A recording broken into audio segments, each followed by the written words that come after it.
नमस्कार दोस्तों, स्वागत है आपका आज के मुख्य समाचार में, जिसमें सबसे पहली और बड़ी खबर बिहार से, जहां पर विधानसभा चुनाव से पहले आरजेडी का बड़ा ऐलान। कहा, नियोजित शिक्षकों की सभी मांगे मानेगी महागठबंधन की सरकार। इसी के साथ दोस्तों दूसरी बड़ी खबर में आपको बताएंगे कि पटना में सफाई में फिसड्डी आने पर लालू और तेजस्वी यादव ने नीतीश सरकार को घेरा, पूछा शर्म आ रही है कि नहीं। और तीसरी बड़ी खबर में आपको बताएंगे कि मेडिकल और इंजीनियरिंग की परीक्षा को लेकर बेहद बड़ी खबर आ रही है।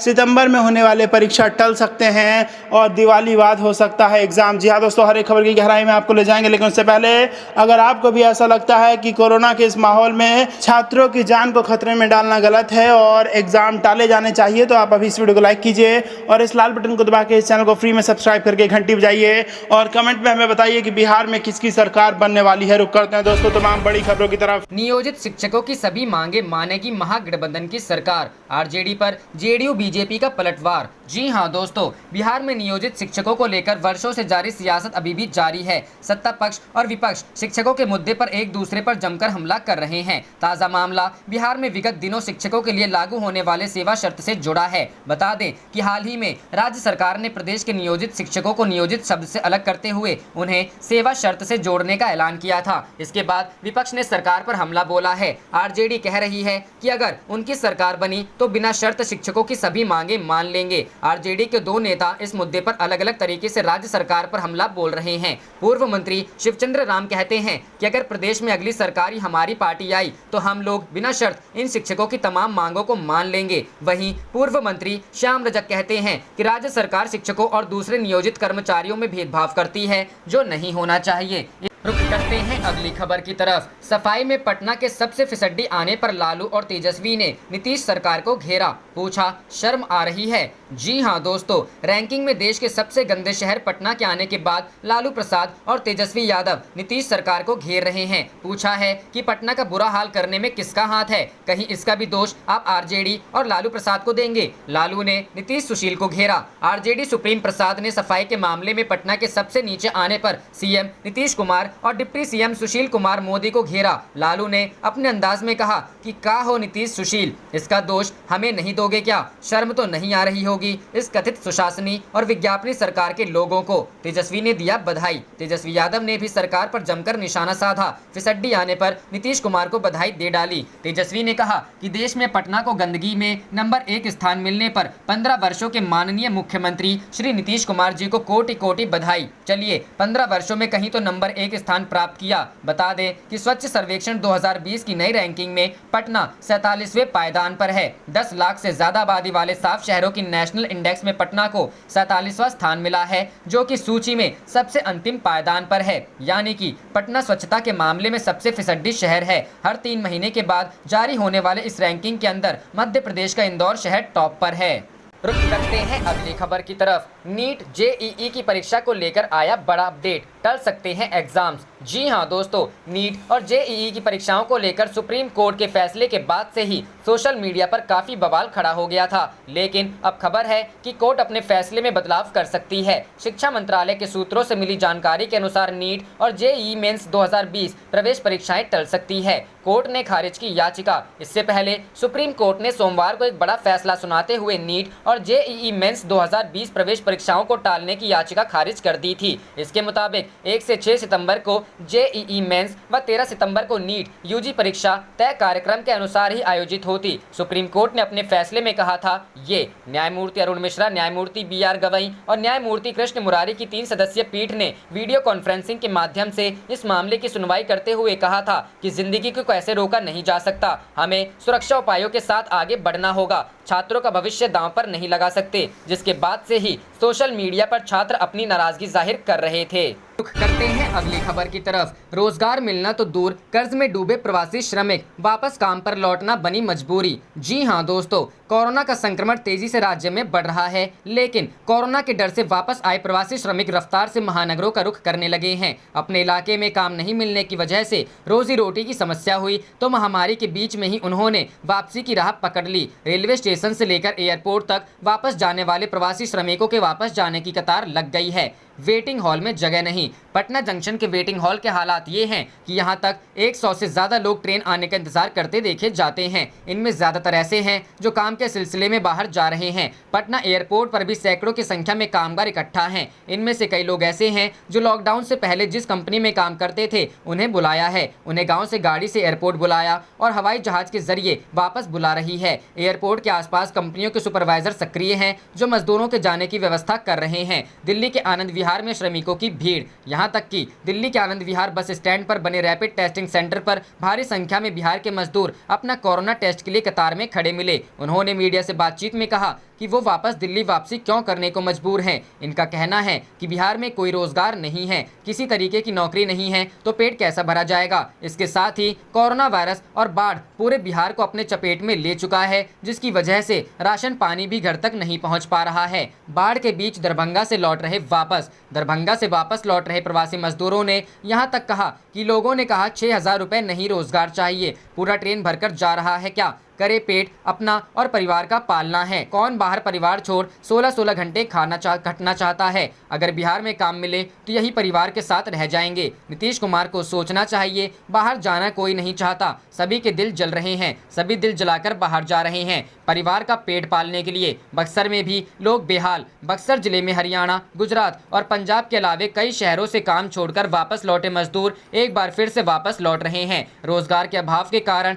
इन मजदूरों के सामने रोजी रोटी की गंभीर समस्या उत्पन्न हो गई है। बक्सर जिला मुख्यालय से सटे जगदीशपुर पंचायत के जगदीशपुर गांव के रहने वाले फिरोज, रवि और राकेश कुमार ने कहा कि वो दिल्ली, हरियाणा और पंजाब में काम करते थे, लेकिन कोरोना के कारण उन्हें वापस लौटना पड़ा। रुक करते हैं अगली खबर की तरफ। ऑनलाइन नॉमिनेशन, ग्लव्स पहनकर वोटिंग, ऐसे होंगे इस बार बिहार के विधानसभा चुनाव। जी हां दोस्तों, कोरोना संकट के बीच बिहार चुनाव के लिए चुनाव आयोग ने गाइडलाइन जारी की है। इन गाइडलाइन के तहत चुनाव आयोग ने बताया है कि बिहार विधानसभा चुनाव के लिए नामांकन ऑनलाइन दाखिल किए जाएंगे। साथ ही चुनाव के दौरान कोरोना से बचाव के लिए कई नियमों का पालन भी करना होगा। बिहार विधानसभा चुनाव के लिए चुनाव आयोग ने गाइडलाइन जारी कर बताया कि इस बार उम्मीदवार सिक्योरिटी मनी ऑनलाइन जमा कर सकेंगे। वहीं ऐसा पहली बार होगा जब चुनाव में कोई उम्मीदवार सिक्योरिटी मनी ऑनलाइन जमा करेगा। इसके अलावा उम्मीदवारों को नामांकन भी ऑनलाइन ही दाखिल करना होगा। वहीं चुनाव आयोग की गाइडलाइन के मुताबिक डोर टू डोर कैंपेनिंग के लिए उम्मीदवार के साथ ज्यादा से ज्यादा 5 लोग साथ हो सकते हैं। चुनाव आयोग ने कहा है, गृह मंत्रालय के निर्देशों के मुताबिक ही सार्वजनिक सभाएं और रोड शो की अनुमति होगी। चुनाव आयोग ने इलेक्शन के दौरान कोरोना संकट को ध्यान में रखते हुए सावधानियां बरतने की भी बात कही है। गाइडलाइन में कहा गया है कि face mask, sanitizer, thermal scanner, gloves, PPE kits का इस्तेमाल चुनाव प्रक्रिया के दौरान किया जाएगा और सोशल डिस्टेंसिंग के नियमों का भी पालन किया जाएगा। कोरोना वायरस के खतरे को ध्यान में रखते हुए वोटर रजिस्टर असाइन करने के लिए सभी मतदाताओं को हाथ के दस्ताने प्रदान किए जाएंगे। मतदाताओं को ईवीएम मशीन में वोटिंग से पहले दस्ताने दिए जाएंगे। इसके अलावा मतदाता की पहचान की प्रक्रिया के दौरान मतदाताओं को आवश्यकता पड़ने पर पहचान के लिए फेस मास्क को भी हटाना होगा। करते हैं अगली खबर की तरफ। भाजपा के संतुष्ट हो रहे हैं आक्रामक, पूर्व मंत्री विश्रोई ने शिवराज सरकार पर साधा निशाना। जी हां दोस्तों, भाजपा में नाराज चल रहे नेता सरकार पर हमला करने का कोई अवसर चूकने के लिए तैयार नहीं है। जब मौका मिलता है वहां हमलावर हो जाते हैं। पूर्व मंत्री अजय विश्रोई इस मामले को लेकर सर्वाधिक आक्रामक हैं। उन्होंने अब सरकार द्वारा युवाओं के रोजगार को लेकर की जा रही घोषणाओं को लेकर सरकार पर निशाना साधा और मांग की कि सरकार को प्रदेश के हर जिले में जिला मार्गदर्शक केंद्र बनाना चाहिए ताकि वे उन्नत प्रदेशों के नौजवानों से मुकाबला कर सकें। मुख्यमंत्री शिवराज सिंह चौहान द्वारा राष्ट्रीय भर्ती एजेंसी के गठन के फैसले को लेकर यह घोषणा की गई कि अब प्रदेश के युवाओं को सरकारी नौकरी में अलग से परीक्षा देने की जरूरत नहीं रहेगी। इस परीक्षा के प्राप्त अंकों के आधार पर नौकरी मिल सकेगी। मुख्यमंत्री की इस घोषणा को लेकर आज पूर्व मंत्री अजय विश्रोई ने कई ट्वीट कर कहा कि मुख्यमंत्री से एक और अनुरोध है कि केंद्र शासन द्वारा आयोजित होने वाली प्रतियोगी परीक्षाओं में हमारे प्रदेश के नौजवानों का मुकाबला देश के उन्नत प्रदेशों के नौजवानों से होना है। प्रदेश के नौजवानों को इस मुकाबले में अधिक से अधिक सफलता मिले,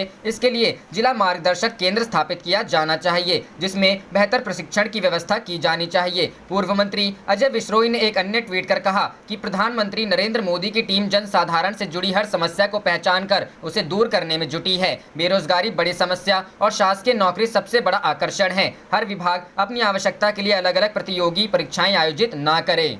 रुख करते हैं अगली खबर की तरफ। प्रियंका गांधी ने योगी सरकार पर फिर साधा निशाना, किसानों की समस्या को लेकर कही ये बड़ी बात। जी हां दोस्तों, कांग्रेस महासचिव प्रियंका गांधी इन दिनों यूपी सरकार को लेकर हमलावर हैं। प्रियंका गांधी ने ट्वीट कर कहा कि यूपी सरकार की सबसे बड़ी कमी है कि वो आम जनता की समस्या को सुलझाने की बजाय झूठ बोलने और धमकाने पर उतर आती है। प्रदेश में यूरिया की समस्या है, कालाबाजारी जोरों पर है, कई जिलों में घोटाला भी हुआ है, किसान परेशान हैं, लेकिन यूपी सरकार आंख मूंद बोल रही है कि सब सही है। वहीं दूसरी तरफ कांग्रेस महासचिव प्रियंका गांधी के निर्देश पर सुदीक्षा भाटी के घर प्रतिनिधिमंडल पहुंचेगा। प्रियंका गांधी का पत्र लेकर सुदीक्षा भाटी के परिजनों से प्रतिनिधिमंडल मिलेगा। भारतीय राष्ट्रीय कांग्रेस के राष्ट्रीय सचिव रोहित चौधरी, यूपी कांग्रेस के उपाध्यक्ष पंकज मलिक, यूपी कांग्रेस महासचिव वीरेंद्र गुड्डू व यूपी कांग्रेस के सचिव विदित चौधरी मिलने परिजनों से मुलाकात करेंगे। सूत्रों के अनुसार प्रियंका गांधी की तरफ से परिजनों को मदद की राशि भी सौंपी जाएगी। रुख करते हैं अगली खबर की तरफ। इन 5 राज्यों में अगले 3 से 4 दिन में भयंकर बारिश की आशंका, जल शक्ति मंत्रालय ने दी चेतावनी। जी हां दोस्तों, देश के कई राज्यों में भारी बारिश के कारण बाढ़ के हालात बने हुए हैं और लाखों लोग प्राकृतिक आपदा झेल रहे हैं। इस बीच जल शक्ति मंत्रालय ने शुक्रवार को देश के 5 राज्यों में भयंकर बारिश की चेतावनी जारी की है। मंत्रालय ने कहा कि अगले 3 से 4 दिन में उड़ीसा, छत्तीसगढ़, तेलंगाना, मध्य प्रदेश और राजस्थान में भारी बारिश होने की आशंका है। इन सभी राज्यों में कड़ी चौकसी बरतने की जरूरत है। जल शक्ति मंत्रालय ने कहा कि भारी बारिश के कारण गोदावरी, कृष्णा और नर्मदा के साथ साथ उनकी सहायक नदियों का जलस्तर बढ़ सकता है। गोदावरी नदी का पानी गुरुवार को ही बारिश के कारण खतरे के निशान के करीब बह रहा है। सूत्रों के अनुसार नदी के जलस्तर में वृद्धि होने से आंध्र प्रदेश के धवलेश्वरम स्थित सर आर्थर कॉटन बैराज में पानी का प्रवाह बढ़ सकता है। दूसरी ओर कृष्णा नदी भी पूरे उफान पर है और श्री शैलम जलाशय लगभग पूरी तरह से भर गया है। जलाशय के 7 गेट खोल दिए गए हैं और दोनों तटों पर 2 स्टेशनों में बिजली उत्पादन के बाद 3.84 लाख क्यूसेक पानी छोड़ा जा रहा था। तेलंगाना के भद्राचलम में गोदावरी का जलस्तर चेतावनी स्तर से लगभग 43 मीटर नीचे गिर गया था, लेकिन भारी बारिश के बाद इसमें फिर से वृद्धि हो गई और यह खतरे के निशान के करीब पहुंच गया। केंद्रीय जल आयोग के पूर्वानुमान के अनुसार बाढ़ का पानी गुरुवार देर रात खतरे के स्तर को छू लेगा। पूर्व और पश्चिम गोदावरी जिलों के दर्जनों गांव अब भी बाढ़ की चपेट में हैं। जलस्तर घटने से लोगों को कुछ राहत मिली थी, लेकिन भारी बारिश के कारण स्थिति के और गंभीर होने की आशंका पैदा हो गई है। राज्य आपदा प्रबंधन प्राधिकरण के सूत्रों ने कहा कि दोनों जिलों में राहत शिविर काम कर रहे हैं और बाढ़ का खतरा पूरी तरह से खत्म होने तक वे चालू रहेंगे। उधर आईएमडी मुंबई के डायरेक्टर जनरल केएस होसालीकर ने कहा कि महाराष्ट्र के कई जिलों में अगले 24 घंटे में भारी बारिश होने की संभावना है। होसालीकर ने कहा कि मुंबई, पालघर, ठाणे, रायगढ़ और रत्नागिरी में शुक्रवार और शनिवार को भारी बारिश हो सकती है। उन्होंने कहा कि भारी बारिश के साथ तेज हवाएं भी चल सकती हैं। रुख करते हैं अगली खबर की तरफ। अनिल अंबानी के खिलाफ दिवालिया कार्यवाही की एनसीएलटी ने दी इजाजत। एसबीआई के 1200 करोड़ के कर्ज का मामला। जी हां दोस्तों, अनिल अंबानी की मुश्किलें और बढ़ गई है।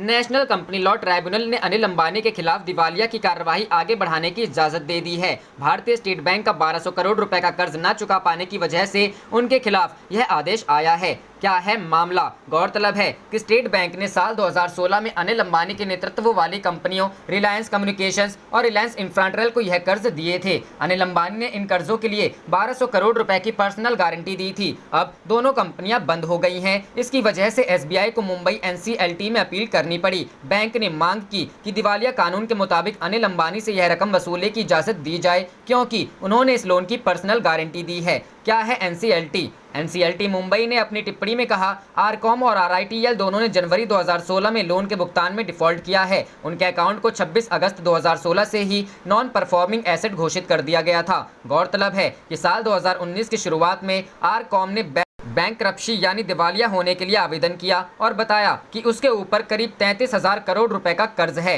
हालांकि बैंकों का कहना है कि उनका अगस्त 2019 तक आरकॉम के ऊपर 49,000 करोड़ रुपए का बकाया है। इसी साल मार्च में एसबीआई बोर्ड ने आरकॉम के लिए एक समाधान योजना पेश की, जिसमें यह कहा गया कि करीब 50% की छूट देते हुए बैंक अपना 23,000 करोड़ रुपए वसूल लेंगे।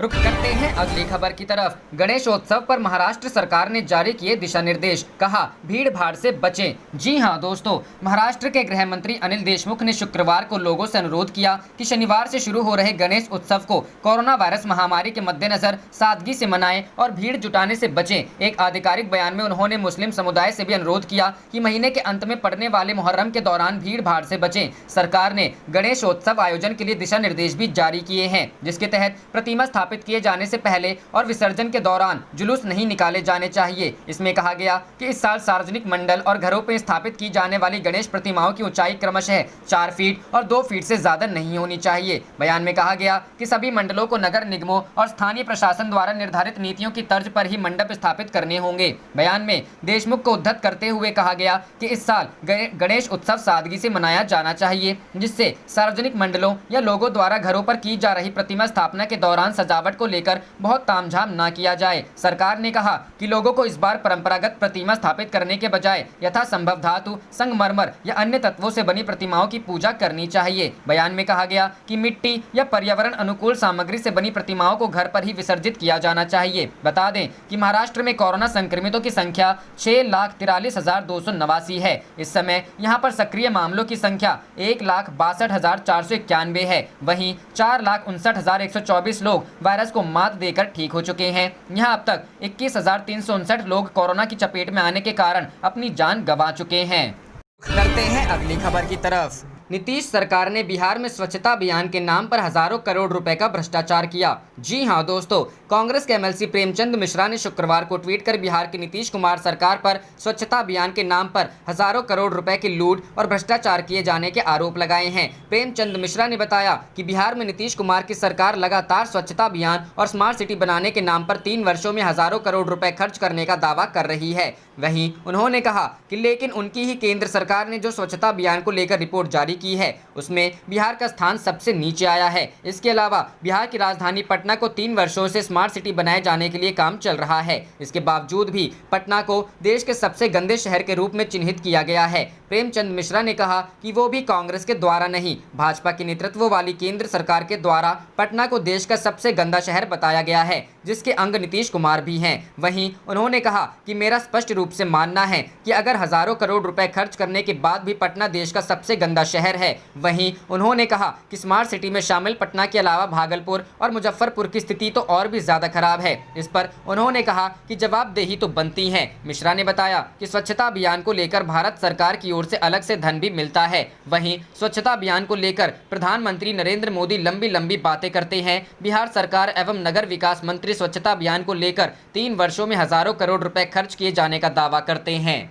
रुक करते हैं अगली खबर की तरफ। अक्टूबर के अंत में हो सकता है विधानसभा चुनाव, इलेक्शन कमीशन जारी करेगा गाइडलाइन। कांग्रेस बोली हेट स्पीच हो बंद। जी हां दोस्तों, कोरोना काल में बिहार विधानसभा चुनाव करवाने की तैयारी कर रहा चुनाव आयोग आज गाइडलाइंस जारी कर सकता है। आयोग के उच्च पदस्थ सूत्रों ने बताया कि आज इस मुद्दे को लेकर अहम बैठक है और संभव है कि चुनाव को लेकर दिशा निर्देश भी जारी हो सकता है। बता दें कि चुनाव आयोग ने अपने वरिष्ठ अधिकारियों को गाइडलाइंस फ्रेम करने के लिए आज तक का समय दिया था। गाइडलाइंस के आयोग की अनुमति मिल चुकी है। बता दें कि आयोग ने राजनीतिक दलों द्वारा दिए गए विचारों और सुझावों पर विचार किया। उसने उन राज्यों और केंद्र शासित प्रदेशों के मुख्य निर्वाचन अधिकारियों द्वारा दिए गए सुझावों और सिफारिशों पर भी विचार किया, जहां उपचुनाव कराए जाने हैं। सूत्रों से मिली जानकारी के अनुसार कोरोना संक्रमण के दौर में प्रदेश में चुनाव करवाए जाने को लेकर अब बिहार राज्य निर्वाचन आयोग ने भी प्रोटोकॉल से जुड़ी गाइडलाइंस को अंतिम रूप दे रहा है। बताया जा रहा है कि भारत निर्वाचन आयोग की तरफ से चुनाव के लिए जारी गाइडलाइंस जल्द ही भेज दी जाएगी। इससे पहले चुनाव को लेकर चुनाव आयोग ने विधानसभा सीटों की जिला कलेक्टर से जानकारी प्राप्त की है। माना जा रहा है कि अक्टूबर के अंत तक प्रदेश में चुनाव कराए जा सकते हैं। बता दें कि बिहार विधानसभा का कार्यकाल 29 नवंबर को समाप्त होगा। इस बीच कांग्रेस नेता तारिक अनवर ने कहा है कि पार्टी की तरफ से चुनाव की तैयारी है। चुनाव आयोग की तरफ से तिथि की घोषणा के बाद हम उसी हिसाब से आगे बढ़ेंगे। हालांकि हमने चुनाव आयोग से मांग की थी कि आज बिहार की स्थिति चुनाव की नहीं है, इसलिए चुनाव फिलहाल टाला जाए। तारिक अनवर ने कहा कि एलजेपी ने भी ऐसे ही मांग की थी, लेकिन लगता है जेडीयू बीजेपी के लिए उपयुक्त समय है। उनको लगता है चुनाव जीतने की स्थिति में होंगे। कांग्रेस नेता ने कहा कि आज लोगों की जान बचाना ज्यादा महत्वपूर्ण है, लेकिन लगता है चुनाव आयोग विपक्ष की बात सुनने को तैयार नहीं है। आरजेडी सांसद मनोज झा ने कहा कि एक डायनेमिक राजनीतिक दल हमेशा चुनाव के लिए तैयार रहता है। हम हर परिस्थिति के लिए तैयार हैं, लेकिन लोग कितने तैयार हैं? अगर हेल्थ इंश्योरेंस का कवर वोटिंग कर्मचारी और सुरक्षा अधिकारी को मिलता है तो वोटर को भी मिले। एक बूथ पर 250 से ज्यादा वोटिंग ना हो। रुक करते हैं अगली खबर की तरफ। बिहार, मांझी के खिलाफ आरजेडी ने उतारी दलित नेताओं की फौज। जी हां दोस्तों, बिहार विधानसभा चुनाव में दलित मतों को लेकर सियासी बिसात बिछाई जाने लगी है। जेडीयू और आरजेडी दोनों ही पार्टी खुद दलित हितैषी बताने में कोई कोर कसर नहीं छोड़ रही है। हिंदुस्तानी आवाम मोर्चा के अध्यक्ष जीतन राम मांझी ने महागठबंधन से नाता तोड़ लिया और जेडीयू के साथ हाथ मिला सकते हैं। ऐसे में मांझी फैक्टर को डिफ्यूज करने के लिए आरजेडी ने अपने दलित नेताओं की पूरी फौज ही मैदान में उतार दी है। इस तरह से दोनों पार्टियों के बीच दलित मतों को लेकर शह मात का खेल शुरू है। बिहार की राजनीति में मांझी दलित चेहरा माने जाते हैं। ऐसे में महागठबंधन से मांझी के अलग होने को विपक्ष के लिए एक झटका माना जा रहा है। इसीलिए गुरुवार को आरजेडी ने श्याम रजक, उदय नारायण चौधरी, रमई राम समेत अन्य 3 दलित दिग्गज नेताओं के जरिए प्रेस कॉन्फ्रेंस कराकर जेडीयू को यह संकेत दे दिया है कि मांझी के जाने से उनकी राजनीति पर कोई असर नहीं पड़ा है। श्याम रजक, उदय नारायण चौधरी और रमई राम बिहार में दलित राजनीति का चेहरा माने जाते हैं। दिलचस्प बात यह है कि एक दौर में इन्हीं 3 चेहरों के सहारे नीतीश कुमार सूबे में दलित मतों को साधने का काम किया करते थे। ये तीनों नेता अब जेडीयू का साथ छोड़ चुके हैं और आरजेडी की तरफ से सियासी पिच पर बैटिंग कर रहे हैं। इनमें रमई राम रविदास समुदाय से आते हैं। इस समुदाय की बिहार में खासी आबादी है। वहीं उदय नारायण चौधरी पासी समुदाय से हैं, जबकि श्याम रजक धोबी समुदाय से आते हैं। इस तरह से आरजेडी ने बिहार में दलित समुदाय के इन 3 जातियों नेताओं को उतारकर जेडीयू को दलित विरोधी बताने की कोशिश की है। आप देख रहे थे आपका अपना चैनल जय हिंद जय भारत।